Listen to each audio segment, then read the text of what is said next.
And so I found myself on another night, in another bedroom, with another girl, yet again on the verge of oblivion. I'd spent several years fighting for king and country, several more fighting lethargy and drink. And I decided the time had come to do something about it. I rode out of town and into the night.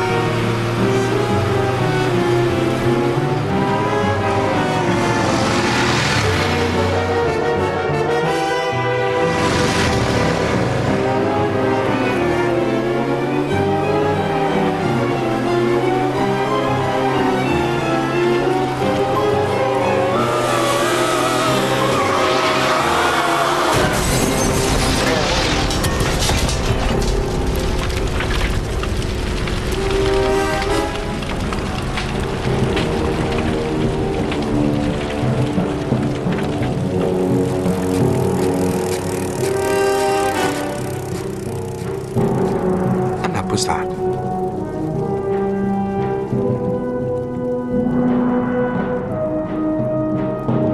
Or so I thought.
Owe no man anything but to love one another, for he that loveth another hath fulfilled the law.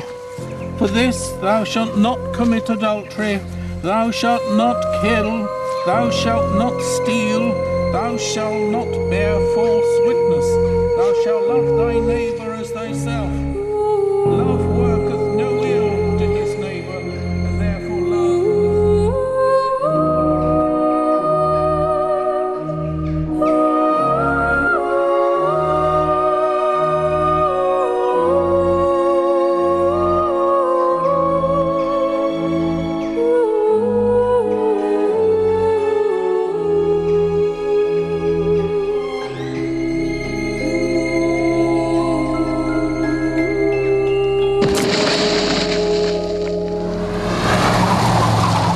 It was not long after that, the day of the Colonel's funeral, that we arrived in Lymstock.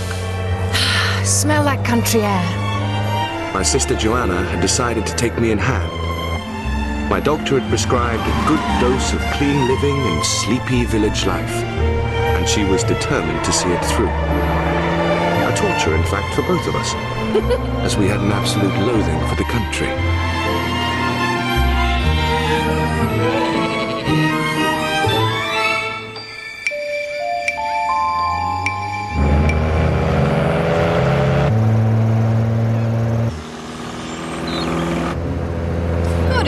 They'll think I'm Scottish.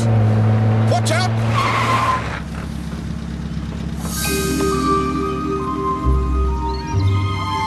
Perhaps country life wasn't going to be so dull after all. What's the point of mirrors if you can't look in them?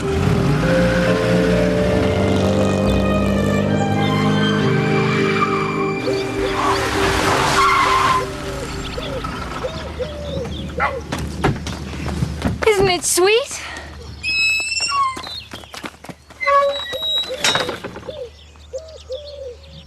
Things are so different nowadays. Taxation, of course, and now my stocks and shares, so safe I'd always imagined, but now they seem to be paying nothing at all. Foreign, needless to say. And really, it makes it all so difficult, which is why I've decided to let. Where will you be staying, Miss Barton? Oh, I should be most comfortable, Miss Burton. I'm lodging with my old parlour-maid, Florence, such a nice girl. She lives with her husband in the High Street. My maid, Partridge, has agreed to stay on and look after you. I'm sure you'll find her highly efficient. This is the drawing room. Very nice, isn't it, Jerry? Still exactly as it was when Mother was alive. 97 she was when she died. Marvellous. One doesn't like the idea of letting to strangers. Having seen you, my dear, I feel quite reassured. You've nothing to worry about, Miss Barton. Do you smoke, Mr. Burton?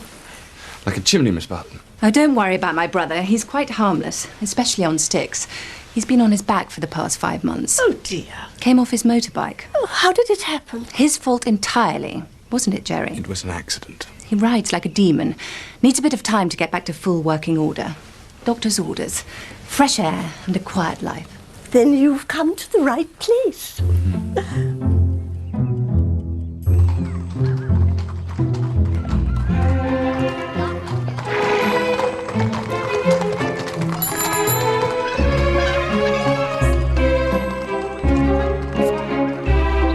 No slouching at the back there. Come on. Heads up, big breaths. Morning.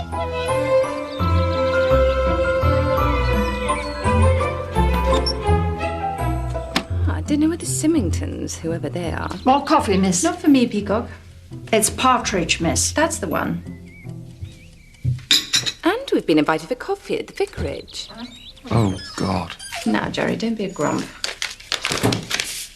When Mr. Cardew Pye, organist of St. Peter's Church, requests the pleasure of our company for afternoon tea. Well, there's a jolly day. I can hardly contain myself. It'll be very nice and rather sweet. Whist drives and spinsters. And the whole point is to get you well and fighting fit. After all, nothing ever happens in the country. Poison pen letters. Yes. Been going on for weeks. That's why the Colonel shot himself. Now, Maud, we don't know that for sure. Nearest damn it, Jane. Always had an eye for the girls, you see. And one suspects this ghastly letter spelt it out in no uncertain terms. But why shoot himself? He's a nerd, it seems. Probably accused him of betraying the memory of his dear wife. Poor woman. Dropped dead during evensong last year. They seemed a most devoted couple. Oh, yes. And he would see it as the only honourable course of action, falling on his sword, so to speak. Et semele missum volere revocabile verbum. Absolutely bang on.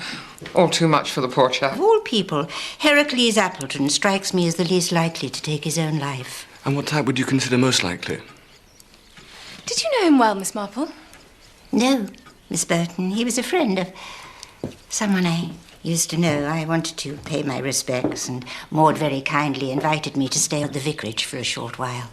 So what do you think happened then? Can't say, Mr. Burton. As yet. So desperately sad, isn't it, to be driven to the edge like that? Perhaps Jane will be able to find the bounder who's sending them. Oh, doubt that. She's an expert, you know. Now, Maud. Has a nose for rotten apples. Better watch my step then. Better had. Have you had any letters, Mrs. Dane Calthrop? Oh, yes. A load of silly nonsense it was, too. Something about my husband and the verger's wife. Quite absurd. Because the Reverend has absolutely no taste for fornication. Have you, Caleb? No, my dear. And he never has had. Good thing he's a vicar, I suppose. Lives entirely for his books. Reverend is a great classicist, and his knowledge of the early church is really quite formidable. Always thought he'd make a jolly fine saint if he hadn't been just a little too intellectual. Mrs. Dane Calthrop, of course, is not your average vicar's wife. Everyone is ever so slightly afraid of her, and that's not only because she looks like one of those hideous gargoyles above the west door. She's so terrifyingly on the spot, if you get my drift, and represents to an uneasy conscience the deity personified. Have you met the Reverend? Oh, yes. A being more remote from everyday life I've yet to encounter. He always has his nose buried in Horace or the younger Pliny. And he will insist on spouting Latin. I tend more towards the Greek. And you, Mr. Burton, what is your inclination? Head first over the handlebars, eh, Jerry? Oh, a tongue with a tang. And may I say, Miss Burton, what a pleasure it is to welcome your distinctive style to our little community. Oh, I hope you don't think me impertinent, but your makeup, It's Grecian ivory #2, isn't it? Oh, it is, actually. It's charming. It's really charming. Now, if you were a local, you'd have a dab of powder to take the shine off your nose, possibly a soupçon of lipstick, not very well applied, and would almost certainly be wearing all of your eyebrows instead of only a quarter of them. Oh, dear, I'm going to look frightfully out of place, aren't I? Not at all, my dear. They'll just think you're a little queer. And what I ask is wrong with that. Have you received any letters, Mr. Pye? Letters, Mr. Burton? Yes, of the poison pen variety. I have, since you ask. Perfectly horrid, isn't it? Mrs. Dane Calthrop was telling us about the poor Colonel. Terrible business. Miss Marple seems to think he wasn't the type to top himself. What do you think? I have no opinion on the matter. Well, he certainly clammed up when you mentioned the letters. That chap could pout for England. Hello, I'm Megan Hunter. Oh, Megan, for goodness sake. Joanna Burton, pleased to meet you. Gosh, you're a bit of a looker. Do you think so? So sorry, she's absolute menace on that thing. I'm her mother, Mona Symmington. How do you do? How do you do? Jerry Burton. Oh. You're the new chaps, aren't you? Mind if we join you? No, really, we should... Awfully sorry. See what I mean? Came flying off yesterday and tore my stocking. Sure to be in a sec. Look. I told you to mend that. Darning's such a bore, isn't it? How would you know? Crashed a lot, have you? Oh, Megan, really? It wasn't a crash. It was an accident. I had to swerve to avoid a child. Well, La Blanche. Yes, actually. One has to be so frightfully slim to carry off La Blanche. And yours, do tell. Oh, this old thing. She's awfully pretty, not a bit like you. Thank you for your invitation to dinner. We'd love to Yes, come. it'll give us a chance for a good old chimney. Brothers and sisters aren't always alike. I suppose not. I'm not very like my half-brothers, and they're not like each other. Rum, isn't it? What is? The whole family thing. So will you always be a bit of a crock? No, I won't. I thought that's why you looked so miserable being a crock all your life. But if it's how you always look... I'm just impatient, that's all. Don't you ever get impatient? What about? Nothing ever happens. That's not what I've heard. And what's that? That someone's been busy writing letters. Oh, those. It's such a gossipy old place. So have you had one? Most people have. What did it say? Something about my real father being a bit of a villain and me being a lazy young bitch. Charming. Spot on, as it happens. You see, people don't really like me around here.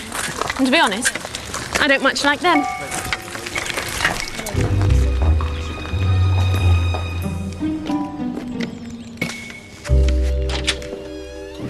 Mr. Symmington will see you now, sir. Thank you. Good afternoon, Burton. Good afternoon. Thanks for the invitation for Saturday. Pleasure to welcome you here. I've also got some share certificates I need transferring. Very good. I'll take a look. Your secretary seemed a little... Oh, yes. Poor old Ginch. Got one of those blasted letters. Fairly fruity, I must say. Apparently, we're in the middle of a hot and steamy affair. Imagine. Ginch and myself. Quite risible if it wasn't so nauseating. Yeah, it's funny, isn't it? People say you must be bored to death living in the country. Little do they know, eh?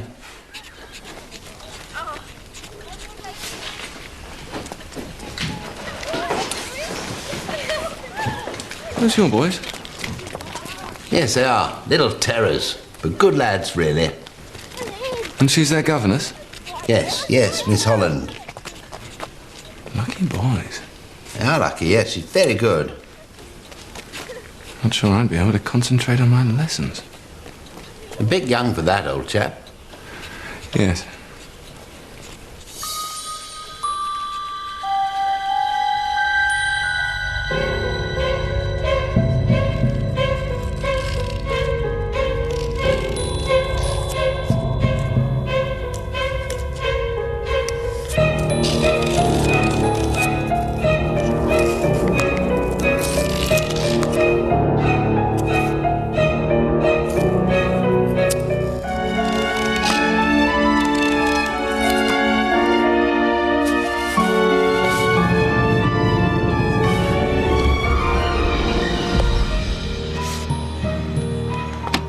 Anything for me?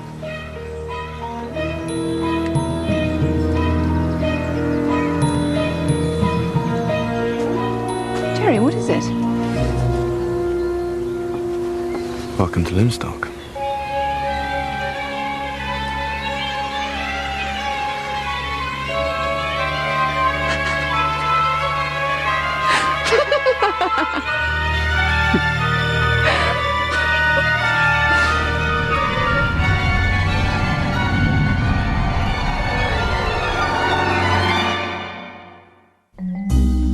That was quick off the mark. What did it say, if you don't mind me asking? Well, it suggested that Joanna wasn't really my sister. Though in slightly more colourful language. Did she actually read the letter? Oh, yes. Well, I do hope it didn't upset her too much. Well, she found it quite a hoot, actually. Which I suppose is the best way to take it. Except when it gets out of hand, of course. Oh, the Colonel, you mean? You've heard, then? Almost as soon as we arrived. Awful, dreadful business. I must say, you're tending to use these as a bit of a crutch, I thought that was a general idea. Well, yes, but I'm fairly sure you could do without them as long as you take it easy, of course. Oh, right, I see. Well, I'll give it a go sometime. So the Colonel, bit of a lad, I gather? Yes. But it just goes to show, how dangerous these things really can be. You don't have any idea who's behind them, do you? No, unfortunately not. Yeah, there's something of this kind in my practice up north. Got pretty nasty, actually. Yes, of course, I've received one, as has Symmington, the solicitor. He's had one. And I bet a few other people have had them that won't admit to it. So what did yours say? Oh, well, the kind of... If you'd rather not. Oh, no, not at all. No, it actually accused me of interfering with one of my patients in the most graphic detail. Ridiculous, of course, I have to say, ridiculous. But I fear that it won't be too long before another one of these letters, finds the old bullseye. Well, next week, then. Will he live? Well, he's doing frightfully well, Miss Burton. Oh, that is good news. Yes. Maybe you should try going a little bit slower next time. Do you know, I've never seen the point. I gather we'll be seeing you at the Symmingtons, Dr. Griffith. Oh, I can't wait. Ciao. Ciao.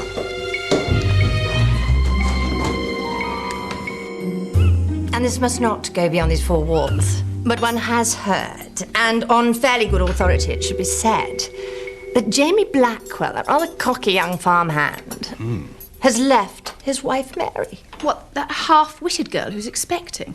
The very same. But why, my dear Mona? Far be it from me to interfere in these things. Home with but the Borgias. It appears that he received a letter. Oh, dear. Suggesting that he was not, in fact, the baby's father. No! And in a fury, he confronted the wretched girl with the accusations, who was unable adequately to refute them. I say. This is, of course, only what one has heard. You're very quiet, Doctor. Do you find this gossip tiresome? Oh, you're all right, Griffith. Doctor. What, my darling bro? I should say not. He's hopelessly addicted. Something went down the wrong way. I'm sorry. One can only imagine what he picks up in the surgery. And I expect Dickie gets a few choice nuggets, too. I don't, really I don't. And your saintly husband, my dear Maud, must be privy to, well, heaven knows. Heaven may, but I don't. Such a pity he couldn't join us. He's battling with tomorrow's text. Evil communications corrupt good manners. Oh, wait, there's more. Shall I clear, madam? No, Agnes. We'll let you know when we're ready. Yes, madam. The letter, one hears, and as I say on fairly good authority, apparently goes further and implies who the father actually was. Gracious. Yes. Colonel Appleton. The Colonel? I couldn't breathe. Blimey, crikey. No wonder he shot himself. If indeed he did. You suspect otherwise, Miss Marple? Whatever the truth may be, Mrs. Symmington, the poor man is dead. A young man has left his wife, and a baby will come into the world with very little advantage. Were you close to the Colonel, Miss Marple? No, but I knew his qualities. And his wife? No closer than to the Colonel. By all accounts, Mrs. Symmington, Colonel Appleton was the most devoted and loving husband. A formidable bridge player. Though I always found his bidding a little aggressive. Agnes. Sorry, miss. Forgive him most things. A farm girl's baby. And it would test the forbearance of a saint. Time to let the poor man rest, I'd say. Oh, well, he'll keep. Oh, Megan. Say hello, darling. Hello. I hope Mother's not boring you. Megan. She talks all the time, but in fact says very little. Good night, Megan. Why don't you get your milk, dear, and go to bed? Good night, then. Good night. Good night. I must say, Mrs. Symmington, you have the most delightful daughter. Do I? Feisty. I like that. She's at that awkward age. But she's 20. I knew she's been at that awkward age ever since she was mewling in nappies. If only she had some talent or looks. I think she has a lovely face. All she ever does is potter around looking rather plain. Yes. Perhaps you could give her some tips. Is the wine all right, Dickie? The girl's bone idle. Her father was definitely a wrong one. Prison, I believe, for blackmail. It's hardly surprising her mother's like she is. I do hope, Miss Marple, that you've not found our discussion too discomforting. Not at all, Mrs. Symmington. One merely repeats what one hears. Yes, indeed. I sometimes wonder if the tale-bearer is not as guilty as the tale-maker. Oops.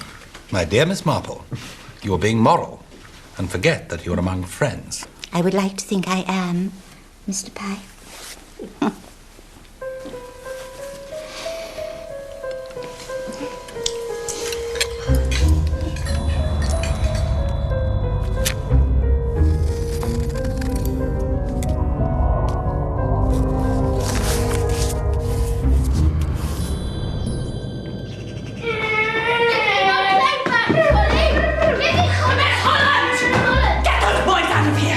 Mrs. Symmington. I have a killing head! Come on, boys.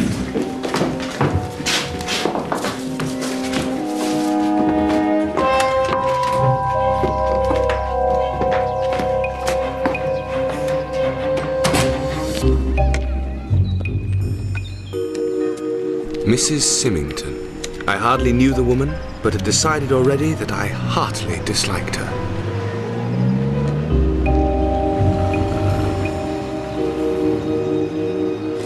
Miss Holland, on the other hand, was growing more delectable by the day.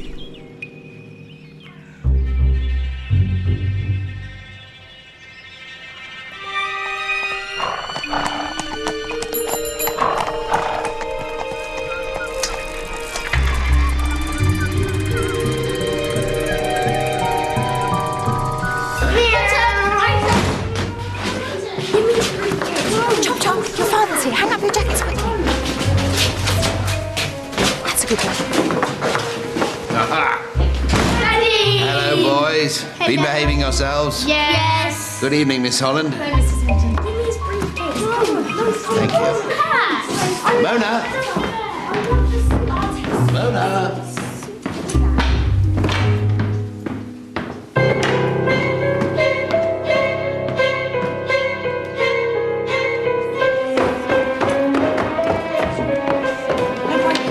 Mummy until she's had her nap. But I want to see Mummy!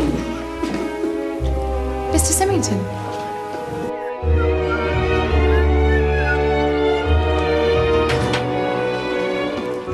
I've just heard something terrible, it is. Shocking. Don't tell me the Bring and Buy's been cancelled. It's Mrs. Symmington. She's dead.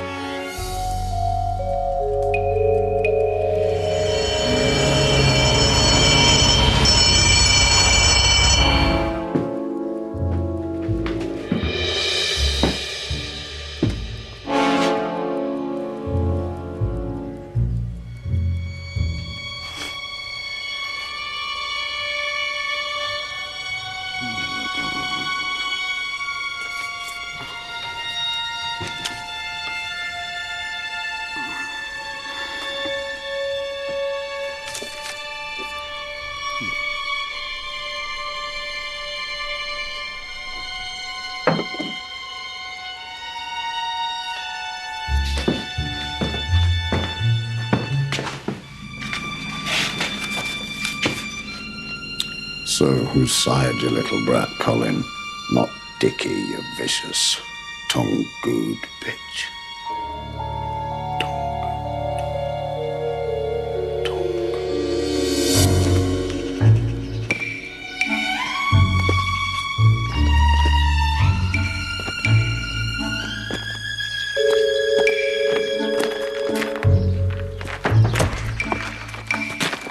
Mr. Burton, isn't it awful?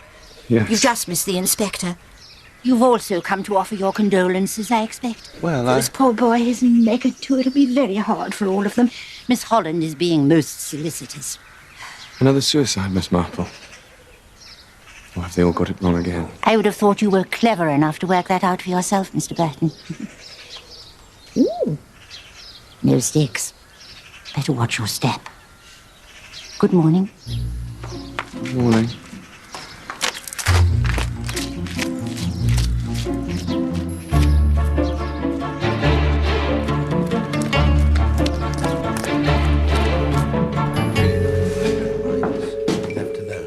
Of course. We'll just call if you want. I'm sorry. The door was open. Sorry. Burton. Jerry Burton. Holland. Elsie. We keep seeing each other, don't we? But we've never... No. Yeah. I'm afraid Mr. Symmington's not in the mood for visitors at the moment. It's all been such a shock. Yes, of course. I don't wish to intrude, but it had crossed my mind, well, my sister Joanna's actually, that maybe Megan would like to come and stay with us for a few days. Megan? Stay with you? Why?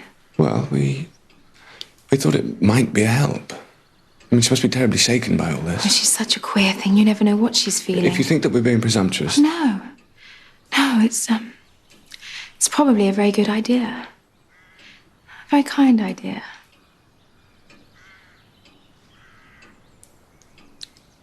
I see that you've... What? Got rid of your sticks. Oh, yes, I have. And you're still upright. Yes, I am. Well, I do hope you manage to stay like that.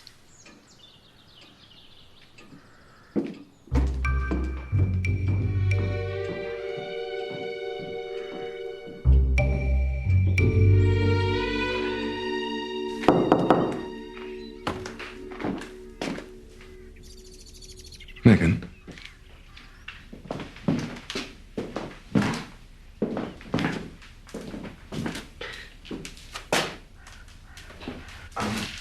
Joanna and I were wondering if maybe you'd like to come and stay with us for a little. Stay with you? Yes. At your house? That's right. Oh, yes. Take me away. Please take me away. I'm such a coward. I didn't know what a coward I was. Yes, these things can be a little shattering, can't they? It's so awful being here and feeling so weak.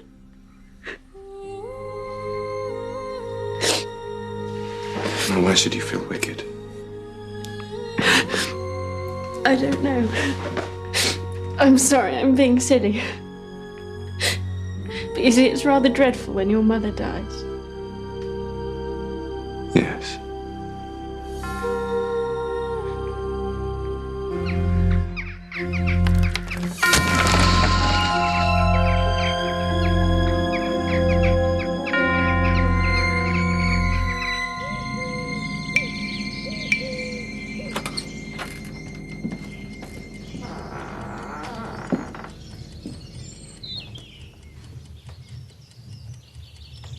If you don't like it... No. Heaven! Megan, are you all right?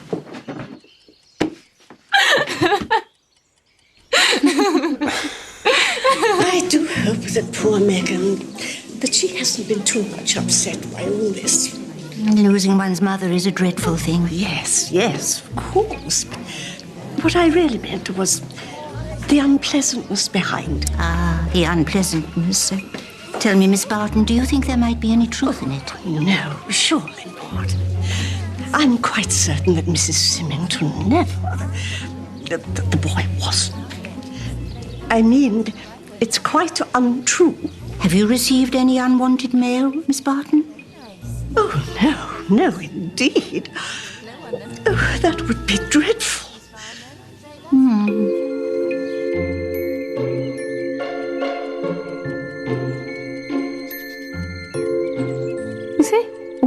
Aries, she looks at you sometimes as if she doesn't understand a word.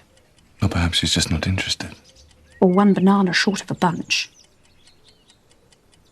Look, if she becomes too much of a nuisance... No, she's no trouble. It's not healthy lounging about at her age. It's hardly surprising. Her mother treated her like a 12-year-old. Strictly entre nous, I couldn't stand the woman. Of course, we don't want to speak ill of the dead, but oh, what an acid tongue. Gossip was all that interested her. No, I'm afraid I didn't think very much of her. But I never suspected the truth.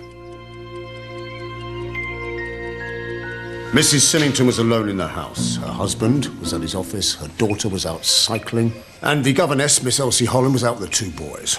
And the maids, Inspector? It's their day off, sir.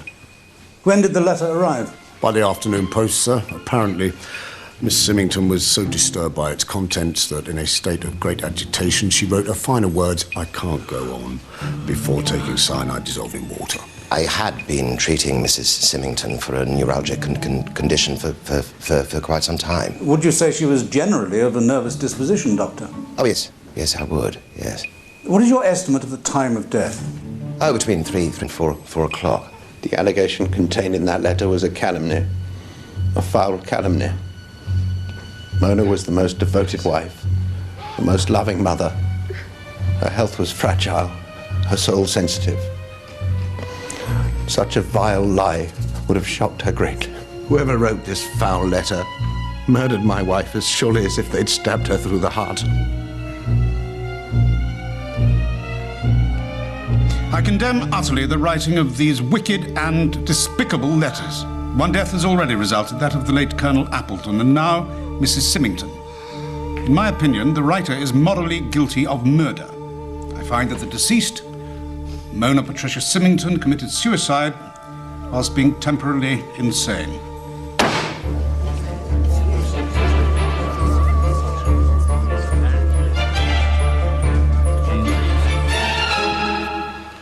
So gin's your tipple, is it? Absolutely, I always have one about now. What's yours?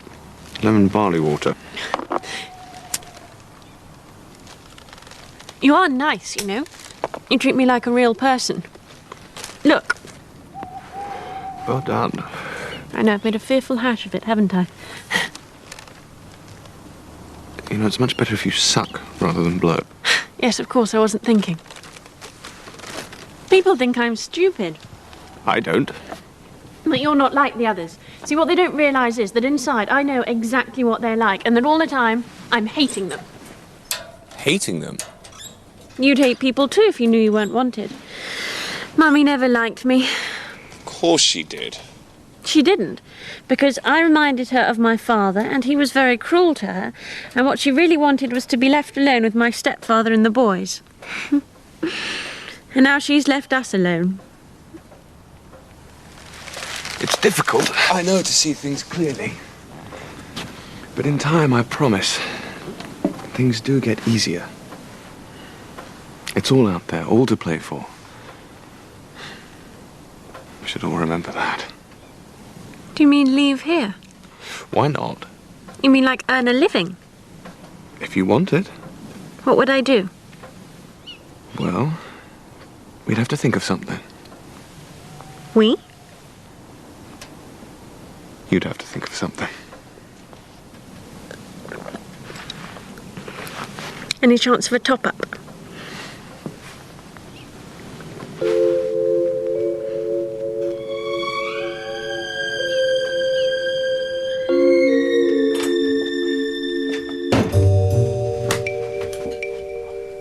Oh, I didn't know you were here. Yes. I've just popped round to take Joanna out for a bit of a... Bit of a what? What? For a walk. For a walk, actually. Yes, well, make sure you don't overexcite her. Oh, no.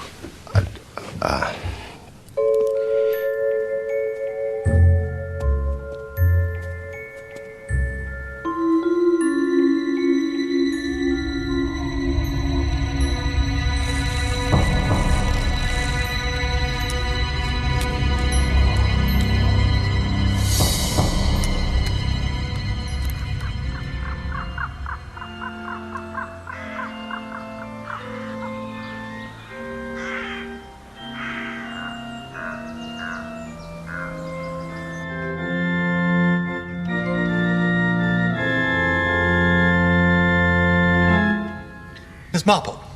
Good afternoon, Mr. Pye. I'm afraid my fingers have forgotten how to dance. They have of late become accustomed to a more funereal pace. Yes. A most distressing time for you all.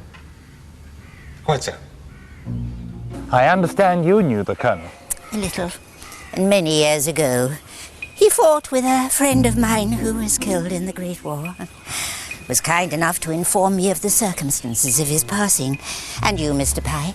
Oh, I hardly knew the man. We occasionally locked horns over a rubber, but that was the extent of our acquaintance.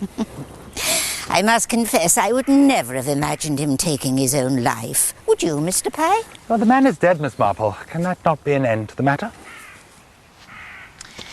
This village used to be such a peaceful little pocket. That is how I see this country. Full of little pockets. But tragically, this particular pocket has become rather grubby. One rotten apple, and we are all contaminated. So you too, Mr. Pye, have been contaminated. Yes, I have. Let them do their worst. I'll not go under. No more hole and corner for me, Miss Marple. Goodbye.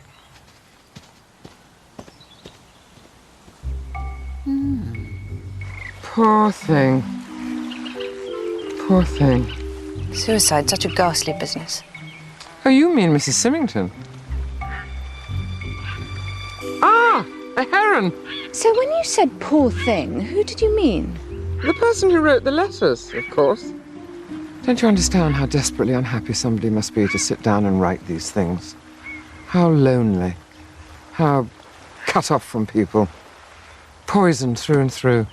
Poor soul. Have you any idea, Mrs. Dane Calthrop, who it might be? Oh, yes.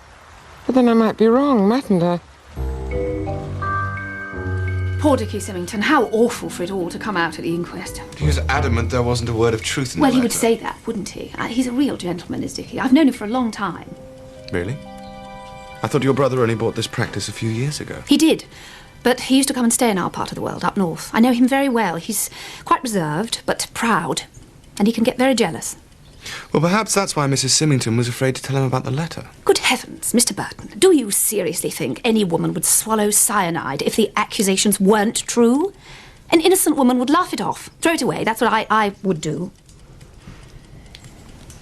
We should all have a career, Mr. Burton. I wanted to be a doctor, but my parents wouldn't hear of it. I'm sorry. No! Don't be. I'm one of the happiest people I know. Toodaloo. Oh, good morning, Miss Burton. Not finding it too dull, I hope? Hardly. Look.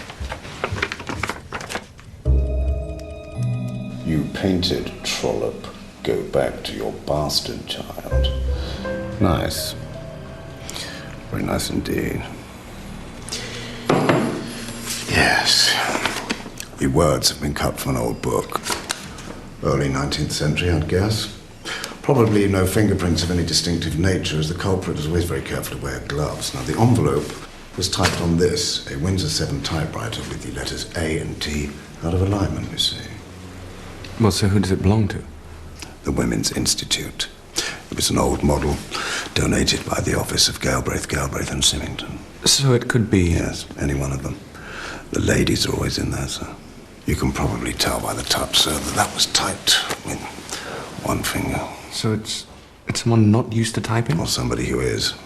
Doesn't want us to know. Huh. Well, that's interesting. What is? Well, the U in Burton seems to have been changed. From an A, I think. Perhaps she's not such a good typist after all. Or maybe cleverer than we think. I wonder how she feels. Who knows? But this little beauty is going back. And mark my words, the picture will go to the well once too often.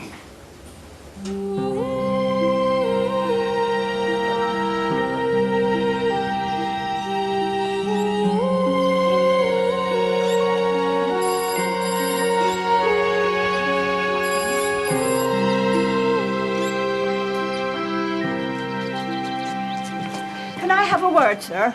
Yes, what is it, Partridge? That was Agnes, sir. Oh, yes. She was in service here, and coming from the orphanage, she got in the habit of talking to me so I could tell her what's what, you see. Get to the point, Partridge. Well, she works for the Symmingtons now, and I'm wondering if you might give your permission for her to come to tea with me this afternoon. It's her day off, see, and she's got something on her mind. She seems a bit upset. Yes, yes, of course. Thank you, sir. I must go home. What? Today. Today? Why? Well, it's been awfully good of you having me, and I expect I've been a fearful nuisance, but I have enjoyed it awfully, really I have. Only, now I must go back, because after all, it is my home, and I can't stay away forever. Bye.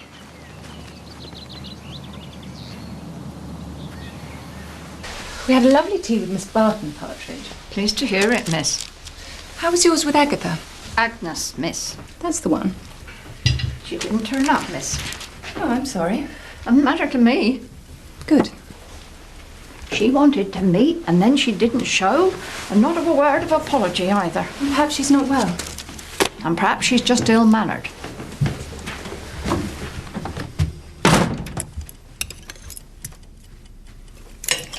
What is the matter? I've never been able to bear it when you sulk. I'm not sulking. You are sulking. You've been sulking ever since Megan left. In fact, you've been sulking ever since you were a child. Oh, I haven't. Yes, you have. You were sulky then, you're sulky now. You're the sulky type. I could do with a drink. Might cheer me up. Then why don't you have one? I might just do that.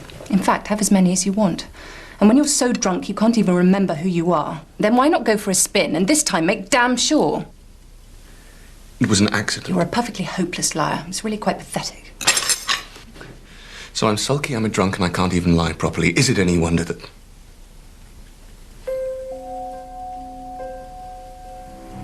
What, Jerry? Is what any wonder? What does it matter? How could you do it?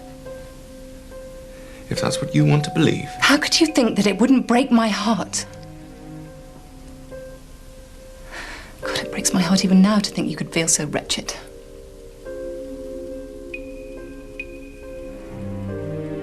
You know, it strikes me as the most extraordinary irony that you managed to survive the war with such flying colours, yet seem to find the peace so utterly defeating.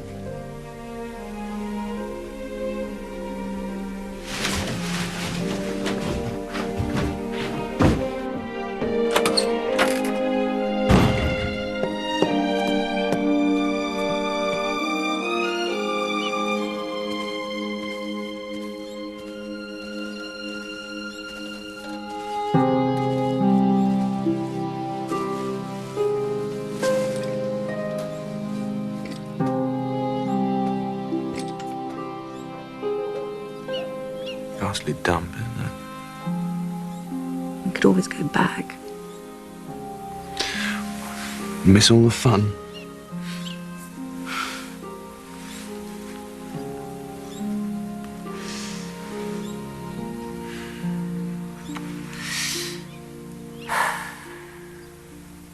Do you know, it's exactly a week ago since Mrs. Symmington's death. You'd think the police would have something by now. A fingerprint or something. Exactly a week ago. Mm-hmm. Maids have one day off a week, don't they? Yes. Same day every week. That's the usual sort of thing, apparently. So exactly a week ago, Mrs. Symmington was alone in the house because it was the maid's day off. I'm afraid the penny's refusing to drop.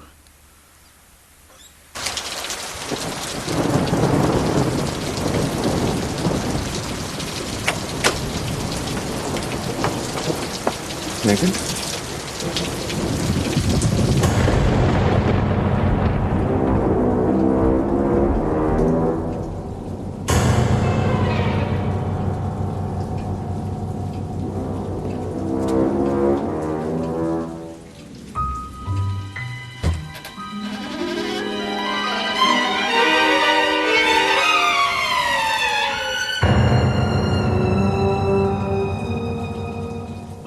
She was supposed to come for tea with Partridge, but she didn't turn up. And why would that be a particular concern to you? I'm not really sure. But I felt uneasy for some reason or other. With every cause, it now transpires. You have sensitive antennae, Mr. Burton. So do you, Miss Marple. Just passing, were you? Mr. Burton. Miss Holland, I was wondering, is Megan all right? She's having a lie down. Mr. Burton. Sorry. Did Agnes say anything to this Partridge woman, do you know? She'd have been far too anxious to divulge anything over the telephone, Inspector. Thank you, Miss Marple. Well, Agnes normally went out after lunch, but it appears she never left because she was wearing her apron and cap when we found her. Do you have any idea of the time of death? Yes, between 8 and 10:30. And how was she killed? Sharp blow to the back of the head, followed by a skewer inserted in the base of the skull. Good God. Quite appalling, isn't it? But why? Well, we may never know exactly, but we can make a guess. Well, she knew something, didn't she? That would be a fair assumption. Yes. On the afternoon that Mrs. Symmington died, when the two maids were supposed to be out, Agnes, she came back rather early. You see, she has a boyfriend. Freddie Furbank from the fish shop. Yes. And on that particular afternoon, they had a row when they first met. I gather that young Furbank received a letter suggesting that Agnes had other fish to fry, but there is something else. The letter that Mrs. Symmington received, it was never actually posted. It was faked to make it look as though it was posted, but it was, in point of fact, pushed through this letterbox here before the afternoon delivery. And my guess is that Agnes was looking through the window here, waiting for her boyfriend to turn up to apologise. And she saw the culprit deliver the letter. Exactly. But how would the letter writer know that she was home? Well, it's a kind of miracle, Mr. Burton, how things get around this place. Now, I may be wrong, of course, but... Temptingly simple, isn't it? But tell me, Inspector, if Agnes knew who the letter writer was, then why, I wonder, didn't she say something?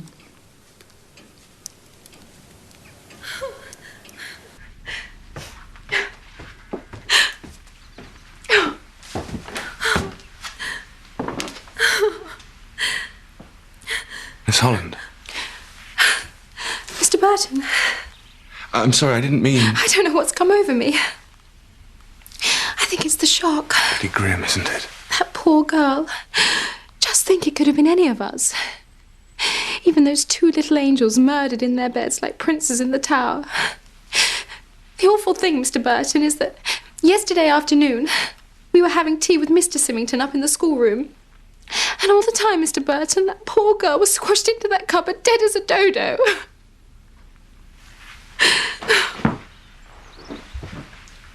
Thank you.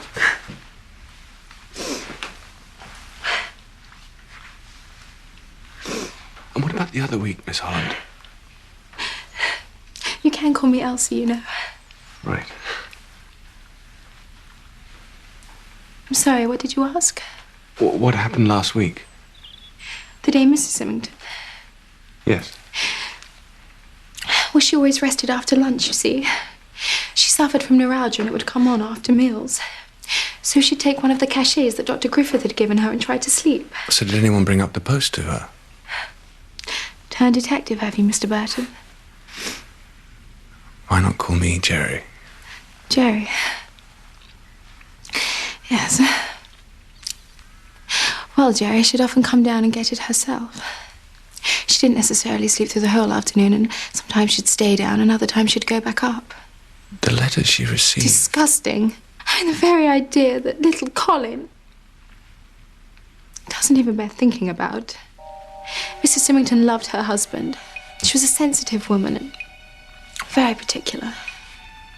Anything of that sort would have appalled her. I mean, it's evil.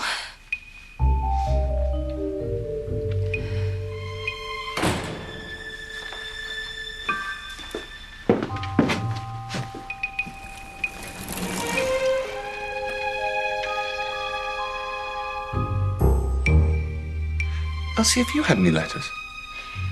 No, I haven't. They're not very nice to get, I know, and sometimes people don't like to admit they've had But I haven't. Really, I haven't.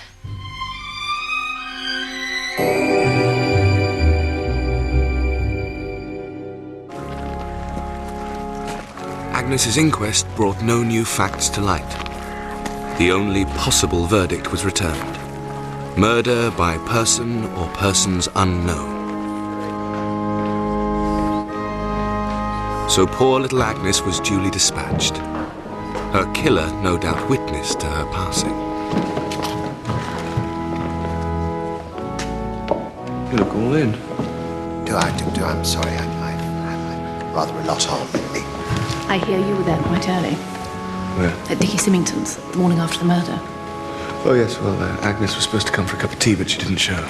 So you feared the worst. Jolly smart. It's our first murder. Only terrific excitement. Whacked in the head and then stabbed through the neck. Such an insignificant little thing. Looks like the boyfriend to me. What do you think? I haven't a clue. Very inbred round here, you know. Must have given the Hunter girl quite a shock, finding her in the cupboard. It did. Not too strong in the head department, that girl. She's one of the brightest people I know. Well, blah blah fish cakes, but a thing like this could send her completely off her onion.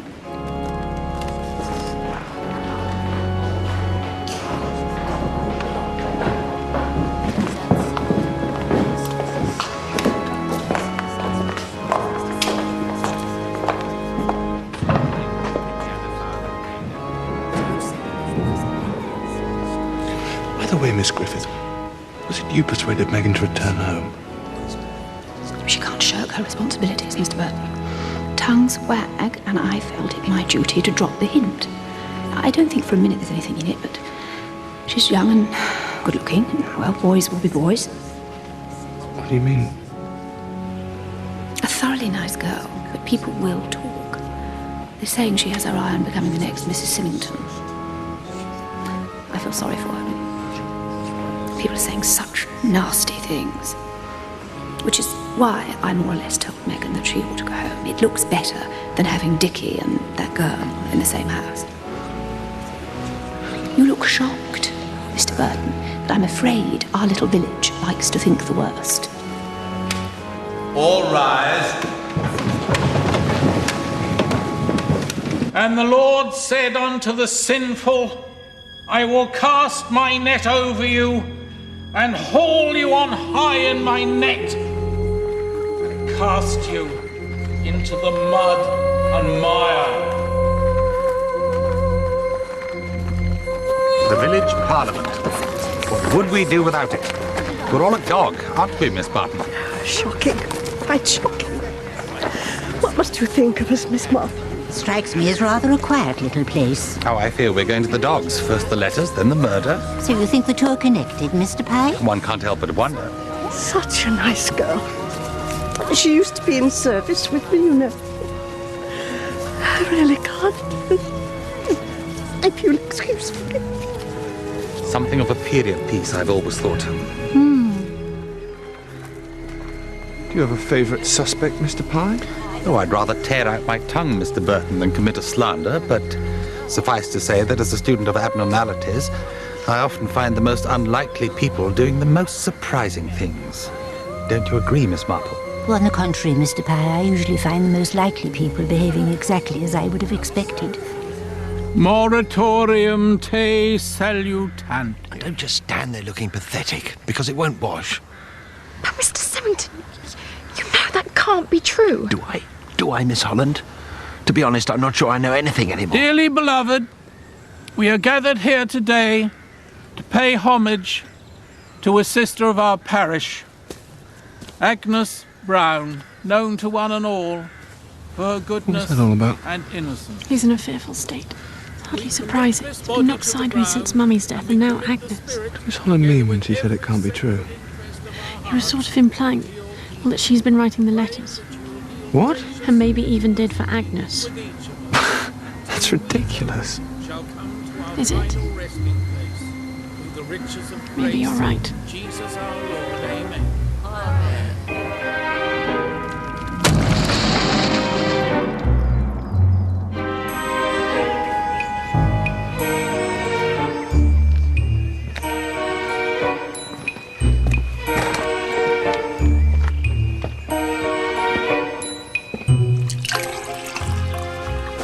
This murder's really perked things up. Must be the most exciting thing that's happened to these people since Henry VIII smashed up the priory. Except for Marple, of course. Behaved as if she knew something the rest of us were just too stupid to grasp. What did he want? If you mean Owen, he very kindly walked me home. What's that? Oh. It's a photograph of a diseased spleen. Owen gave it me. Hasn't he ever heard of chocolate? He thought I might be interested. I'm not entirely frivolous, you know. He looked pretty ropey, I thought. Has something on his mind. Yes, a rotting spleen, perhaps. Or you? For heaven's sake, Jerry.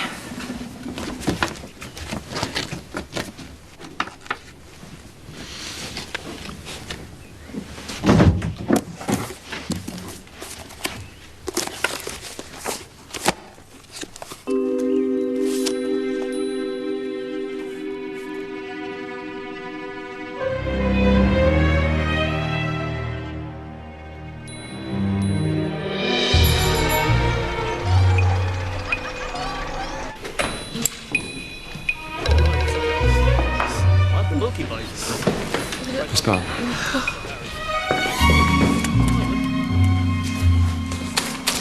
About as guilty as I am. Stupid of me. Of course Miss Barton's hardly the type to go around slugging young women on the head. Oh, don't be deceived, Mr. Burton. These little old ladies pack quite a punch, believe me. Well, what was Agnes hit with? Well, we don't know as yet, but these ladies do carry rather large bags. She'll probably have victors now. Well, I'll have this tested for fingerprints, though I don't hold out much hope. Well, that'll be much luck, then. Slowly, slowly, catch your monkey. Have you been able to eliminate anyone? Well, there are those who are more likely than less likely, but one wouldn't wish to leap to any conclusion. No, I can see that leaping isn't the order of the day. Take Amy Griffith, for example. She was due at a brownie meeting the day of the murder, but she arrived rather late. And then, of course, there's Mr. Pye. Didn't have an alibi for either day. Said he was in the garden on both occasions. Very strange man, Mr. Pye. Made a few inquiries, found that he'd come to the attention of my colleagues in the West Country.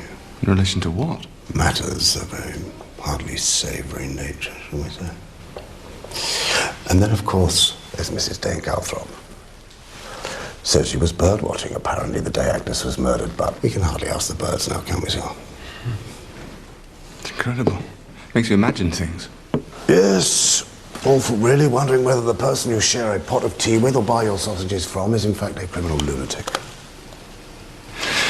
Actually, Inspector, I was wondering, on the subject of Mrs. Symmington's suicide, the powders Dr. Griffiths prescribed for her neuralgia, well, would an overdose have been fatal? Not unless she'd taken about 2 dozen, no. It was cyanide that did for her, no question.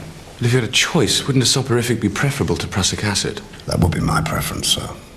Actually, on the subject of Dr. Griffiths, a few days ago on one of his visits to my sister, I saw him at the bookcase, browsing through a book, and... well, I was just wondering if... He was our man. Well? Getting a taste for it, are we, sir?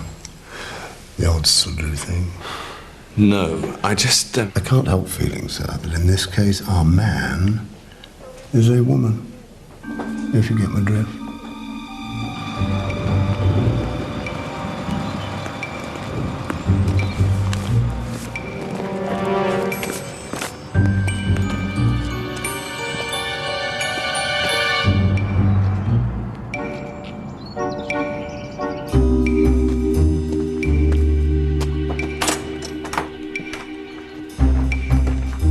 Joanna?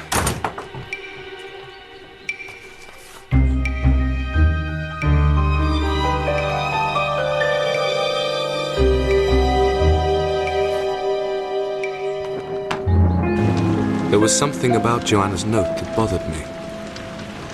In fact, the whole ridiculous charade was starting to bother me.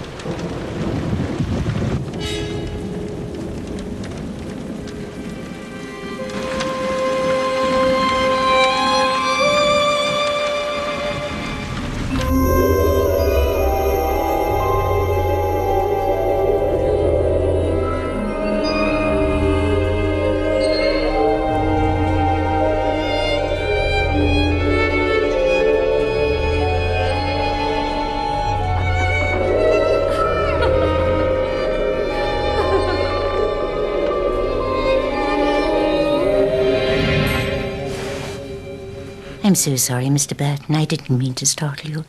The back door was open, so I took the liberty of letting myself in. Must have dropped off. I thought we should have a little talk.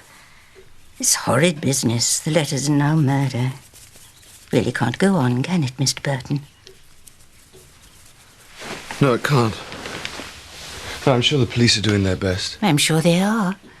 But as relative strangers in the village, perhaps we're at an advantage. I don't really see how. Were you dreaming just now? Yes, I suppose I was. Dreams are funny things, aren't they? Mine are usually just nonsense. May I ask what it was? Just a blur, really. Half-remembered memories. The odd scrap of paper, a telephone message, a girl's face. Yes, I heard you mention someone's name. Made no sense at all. Nonsense. But then it's all nonsense, isn't it, Miss Marple? I look around at what's going on, how stupid and petty, and think to myself, is this really what we fought to save? We should all try and see the good in each other, Mr. Burton, however much we disappoint. Yes. Probably the whiskey. Little bit of the old Dutch courage. I'm sure you're courageous enough. Some of us aren't as brave as people think. Like your Colonel Appleton, for instance, wouldn't surprise me at all if he'd done away with himself. After all, who knows what he was fighting? Fear can come in strange disguises. Couldn't tempt you, could I? Cheers? Cheers. Tell me, Mr. Burton, you made mention of a telephone message, was it? Oh, yes, well, Joanna, you see, she left a message on the phone pad, and there was something about it that bothered me. Would you think me very inquisitive if I asked what the message was? It was pretty trivial, really. Along the lines of, if Dr. Griffiths calls, I can't go on Tuesday, but I could go on Wednesday or Thursday. I see. Thought it might be something like that. Like what? Something quite ordinary. Another thing that's been nagging away. The envelope that Joanna's letter came in. The U in Burton had been changed from an A. Inspector Graves didn't seem to think there was anything particularly significant in that, but I can't help thinking, Miss Marple, that it's important. I think you might be right. You know, Mr. Burton, you should have more confidence in yourself. You've received one of these letters, haven't you, Mr. Burton? Yes. Well, so have most people, apart from Miss Barton. Oh, so she says. She's rather reticent when it comes to unpleasantness. And Elsie Holland. Miss Holland? Yes, she hasn't had one either. Well, that is interesting. The most interesting thing I've heard yet. It wasn't Elsie, was it? Whose name I mentioned when I was asleep. But I can't be absolutely sure of it. It sounded more like Megan.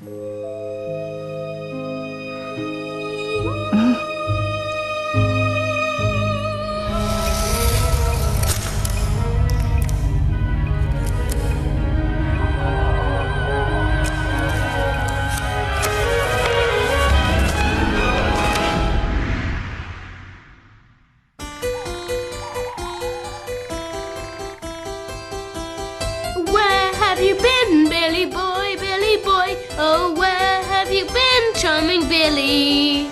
I have been to seek a wife. She's the idol of my life. She's a young thing and cannot leave her mother. Oh, where does she live, Billy boy, Billy boy? Oh, where does she live, charming Billy?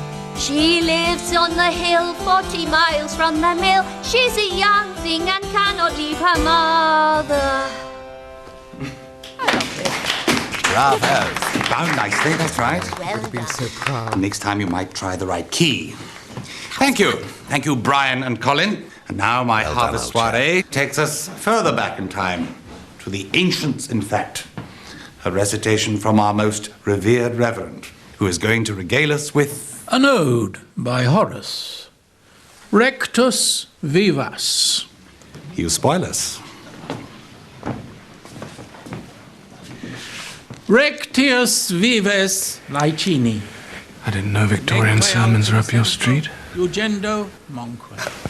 I beg your pardon. Sapius ventus That book you were reading the other day, that I found you in the drawing room. Salari Gravatory. I hope you're not suggesting that... Sperat infestis, mutit secundis, alterum sortum bene, perpetuum pectus. Informis hemes reducit, lupita idem submovit, non si male nunce.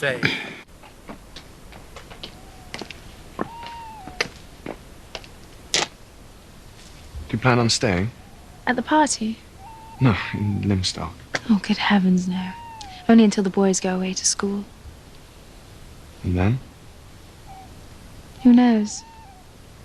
Another post in another town? Or something else entirely?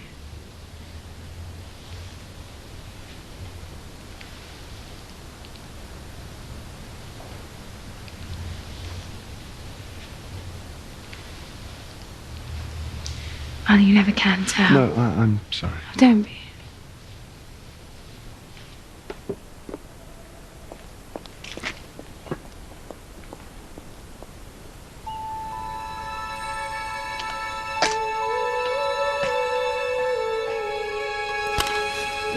Now, this might hurt. Sorry. Stay still.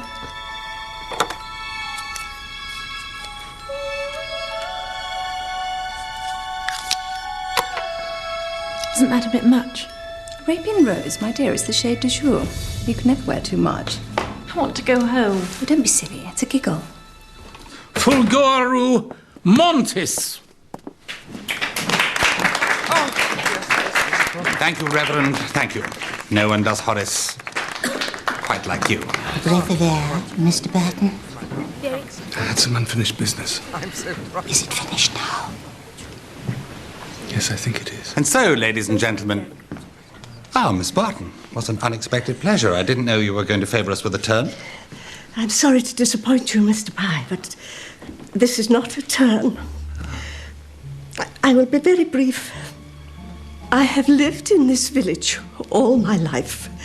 It greatly saddens me, therefore, to know that people are talking behind my back, making insinuations. Yes, the book from which the pages were torn was found in my bookcase. But it was not I who tore them. I have nothing to do with the recent unpleasantness. That is all I have to say. Thank you. Miss Barton. Oh, dear. Thank you, Miss Barton. And somewhat in the same vein, I would like to read you a letter. My dearest Cardew, it is with a heavy heart that I write these lines, but to continue as I have been would be unsustainable. Be true to yourself, as I was never able, or indeed brave enough, to be your loving friend, Heracles Appleton. I can think of no more appropriate moment to follow the Colonel's advice. I hope this puts an end to the rumour and doubt surrounding his death. There was no murder, only malice. No issue of paternity, only love he dared not express.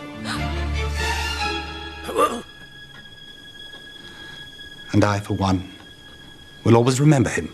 Miss Holland, please take the boys home. More sherry, Vicar. Away! Away!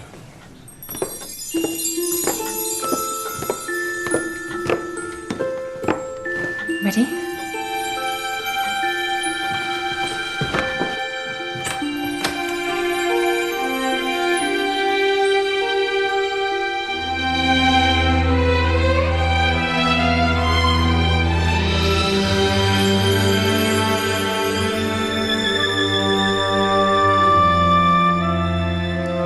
I say, scrubs up well, doesn't she?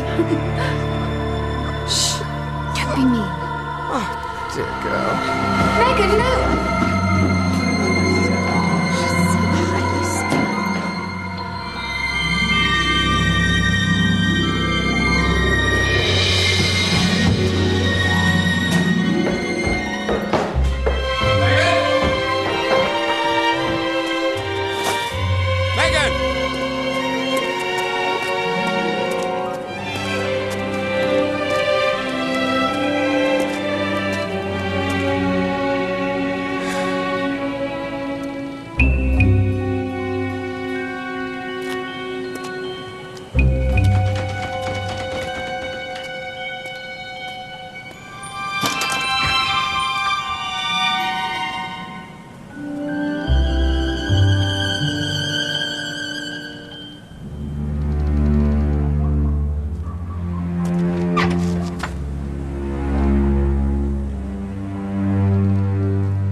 Get in.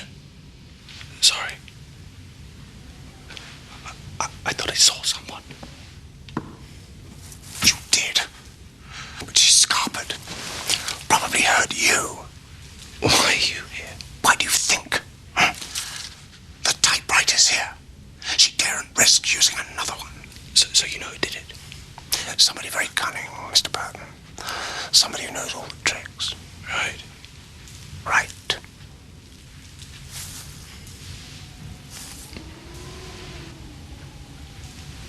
Well, good night then, sir. Good night.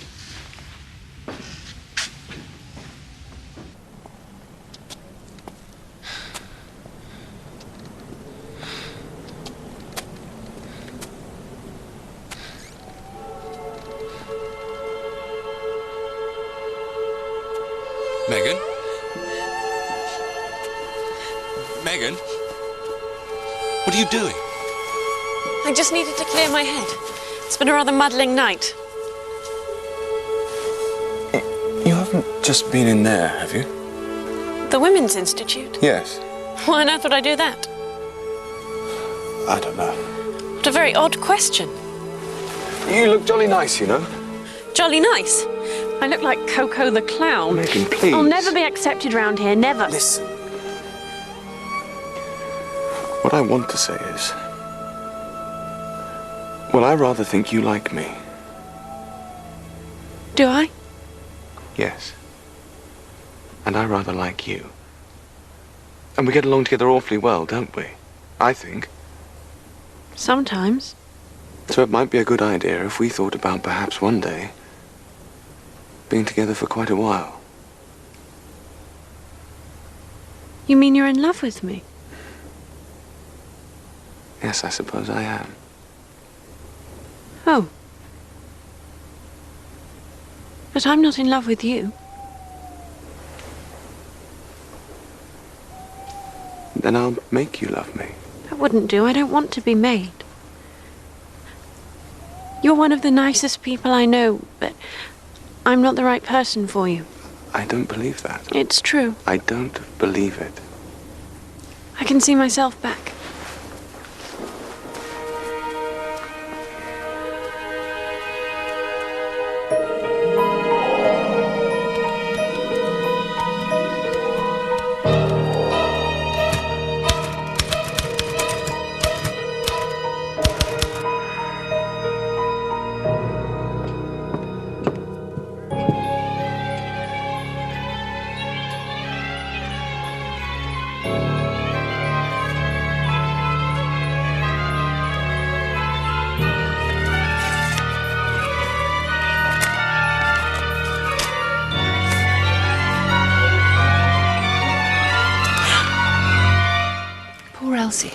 I'm surprised it's taken so long. What did it say? The usual muck. Some rot about stepping into a dead woman's shoes, and if she didn't get out of town, she'd end up like Agnes. It's like something out of a Western. Yes, only this is the real thing. Hello, Inspector. Good afternoon, Doctor. Terribly sorry to interrupt you, sir. Just wondering whether I could have a word with your sister, sir. With my sister? What on earth for? Car lights again.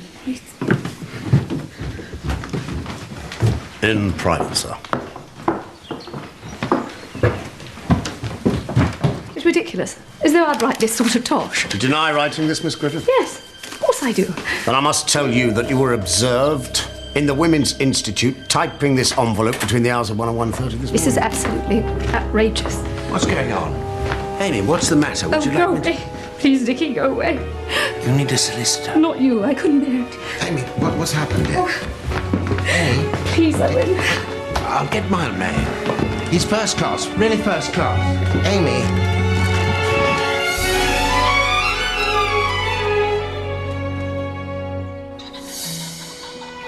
It isn't true. I'm sure it isn't true. The police were lying in wait. They saw her. Perhaps they did. And the pages torn from the book were found in her understairs cupboard. She seems to have a penchant for hiding things under the stairs. Something else. I remember Griffiths telling me about a similar story that took place up north, which makes me wonder if maybe Amy had been involved and was at it again. torn pages you say were hidden in the house? Yes. That is horrible. Really wicked. What do you mean, dear? What can one do? There must be something. You know who did it. Tell us, Jane. Tell us who it is. Not now, dear. Not now.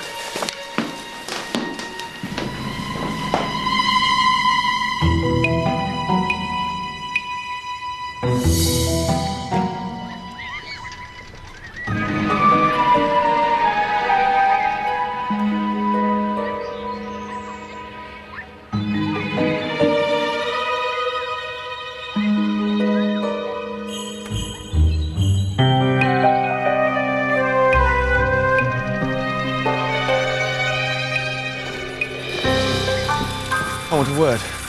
You haven't been telling the truth, have you? I don't know what you're talking about. What were you up to last night? I told you. What, Megan? I was clearing my head. I don't believe you. Is this your idea of being in love? And I don't think Miss Marple does either. What was she just saying to you? It's got nothing to do with you. Tell me, Megan, I've got to know. That day in your bedroom when you said you felt so wicked, why did you say that? Leave me alone. And hating people, what did that mean? Tell me! Get off! Get off me! Of all people, I thought that you understood, but you're just like the rest.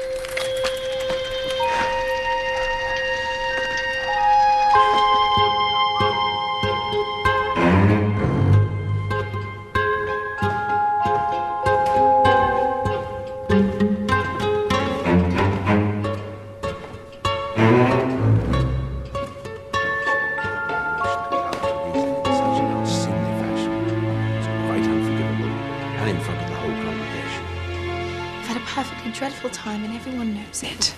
Megan, I thought you were in bed. I want to speak to you. Alone. Oh, alone.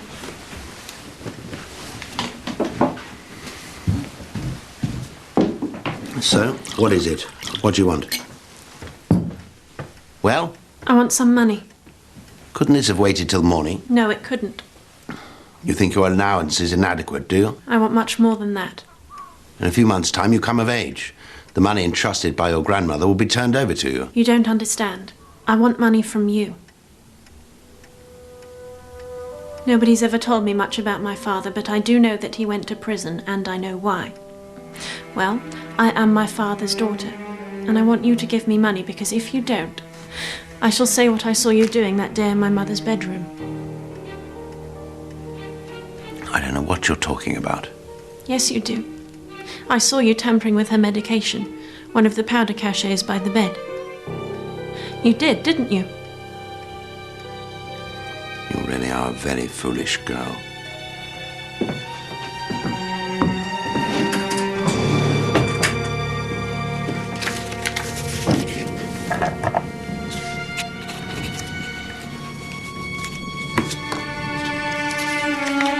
Perhaps you should buy some clothes. At least try and look like a young lady.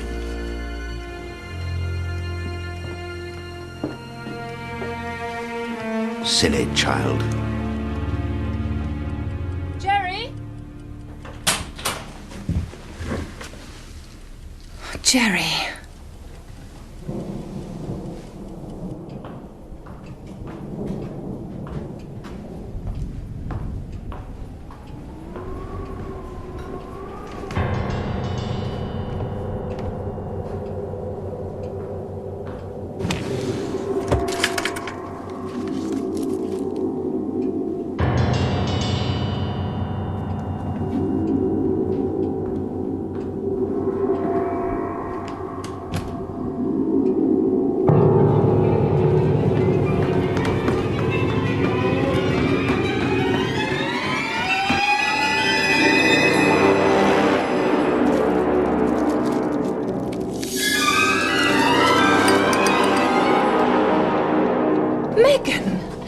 Most honest person I've ever met. Even Marple thinks she's guilty. Oh, you've asked her, have you?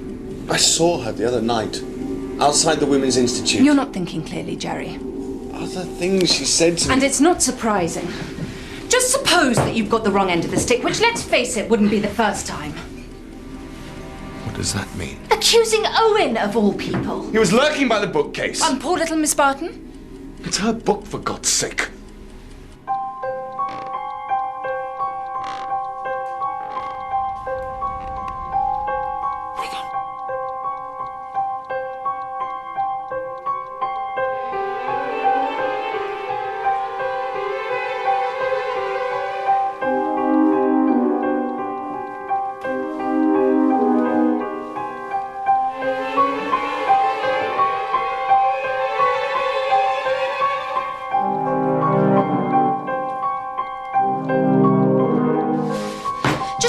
Marple's actually trying to help Megan. And rather than drinking yourself stupid and feeling sorry for yourself, why the hell don't you go round and find out?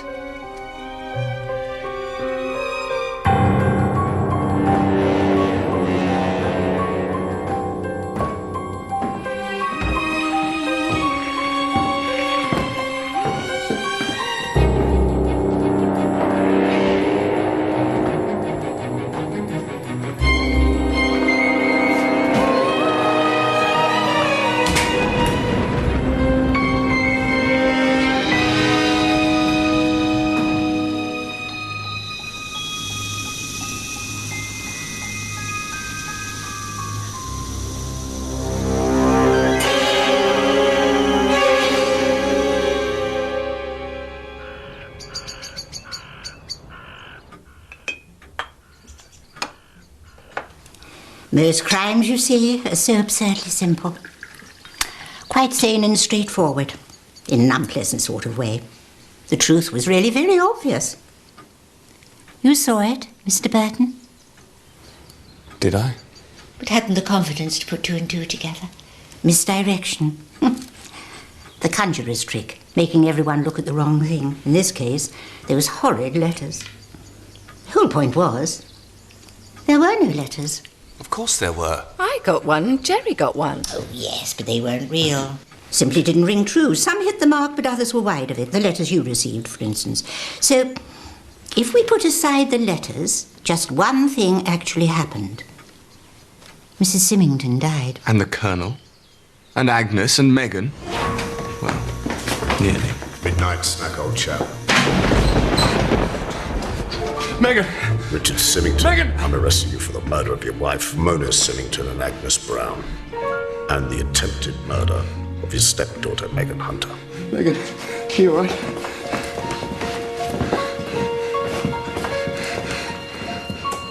Went rather well, didn't it? I'm sorry. Oh.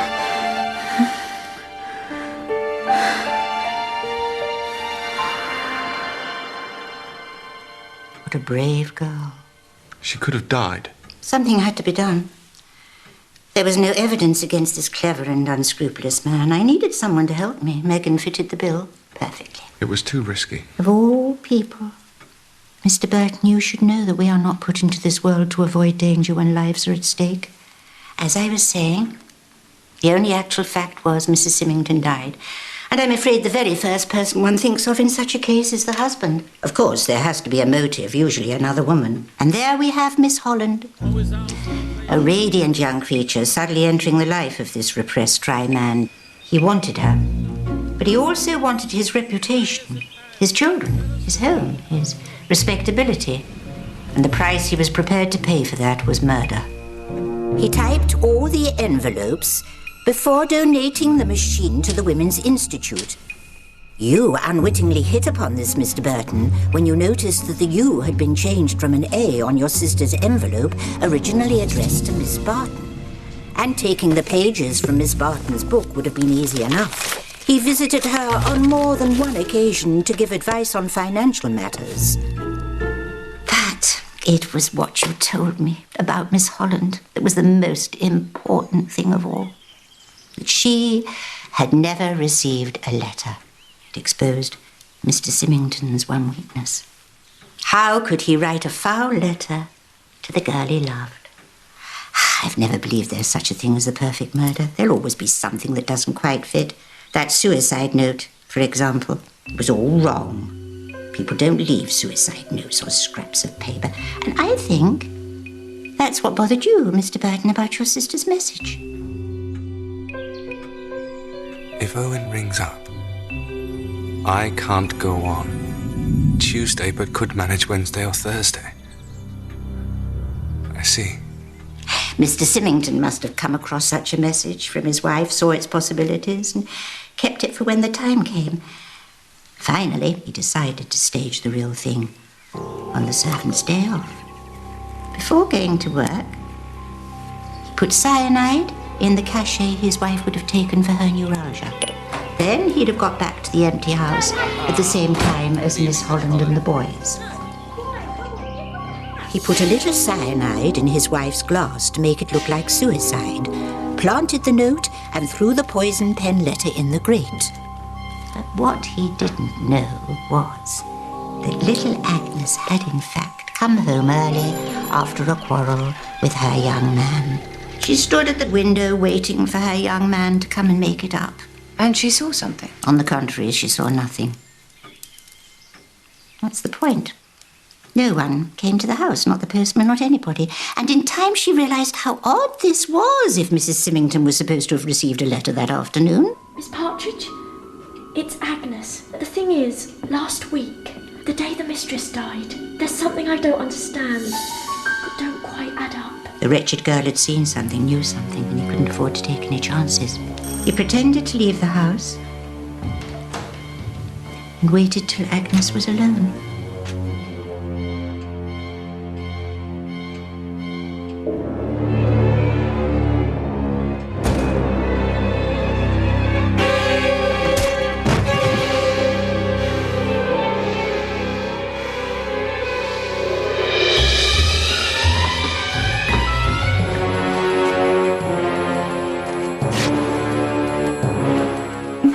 Amy.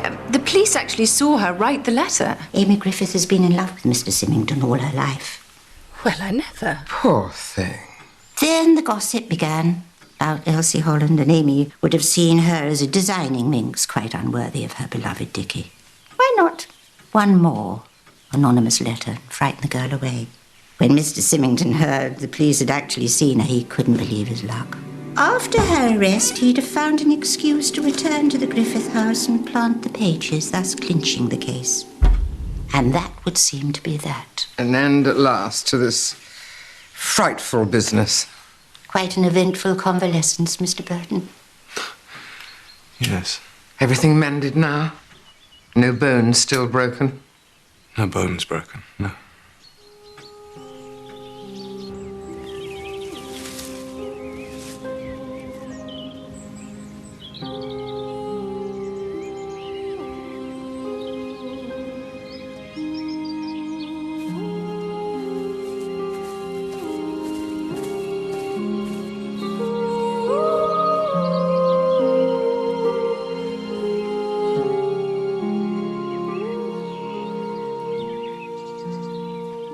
The Symmington boys start school next term.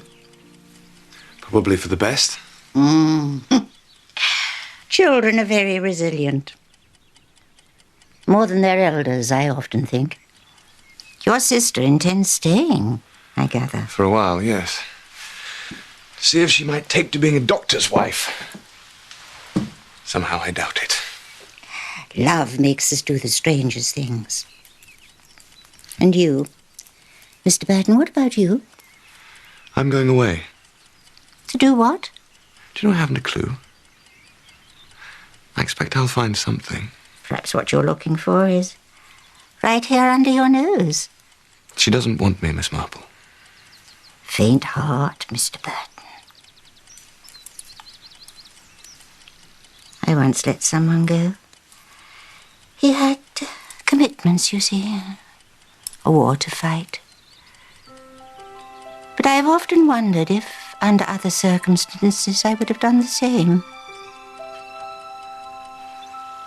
It seems to me, Mr. Burton, that we should count ourselves blessed if we are allowed just one shot at happiness.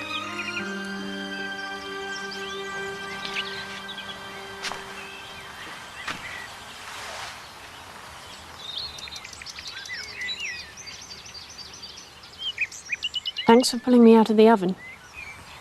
It's all right. I don't suppose you've changed your mind. No? Because I'm absolutely sure, you see. Quite certain that to look after you, to make you happy and keep you from harm, is now the purpose of my life.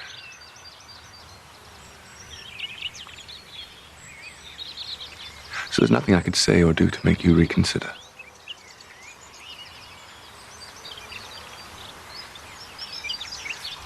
Not even this?